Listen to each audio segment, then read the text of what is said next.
Nerves weakness. So ఈ nerves weakness రావడానికి ఉన్న వన్ ఆఫ్ ద రీజన్ వచ్చేసి B complex deficiencies. Pumpkin seeds వాటిని మీరు పొడి చేసేసుకొని మీరు మామూలుగా లంచ్ చేస్తున్నప్పుడు పప్పులో వేసేసుకోవచ్చు.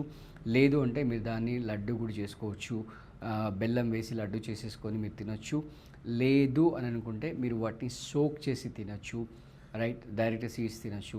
లేదా సోక్ చేసి పాలల్లో వేసి, అంటే పాలతో కలిపి మిక్సీలో పేస్ట్ చేసినట్టయితే అది మీకు మంచి థిక్ మిల్క్ వస్తుంది. ఆ మిల్క్లా కూడా మీరు దీన్ని కన్జ్యూమ్ చేయవచ్చు. సో మీకు ఆప్షన్స్ ఎలా ఉన్నాయి, మీ ఫ్లెక్సిబిలిటీ ఎలా ఉంది, అట్ ద సేమ్ టైం ఇవన్నీ విషయాలు పక్కన పెడితే మీ బాడీ ఎలా రెస్పాండ్ అవుతుంది, ఏది విధంగా కన్జ్యూమ్ చేస్తే మీ బాడీ దాన్ని అబ్జర్వ్ చేసుకోగలుగుతుంది, that is a most important thing.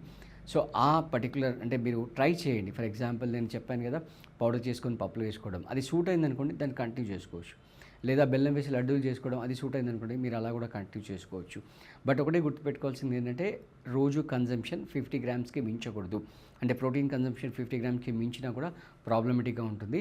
అది చేస్తూ కొంచెం ఫిజికల్ యాక్టివిటీస్, ఫిజికల్ మూమెంట్స్ చేస్తూ యోగాసనాస్, లేదా వాకింగ్, లేదా జిమ్కి వెళ్తారా, స్విమ్మింగ్ చేస్తారా, ఏది కుదురుతుంది, ఏది లేకపోతే అట్లీస్ట్ మీరు ఎండలో కూర్చున్నా కూడా సరిపోతుంది.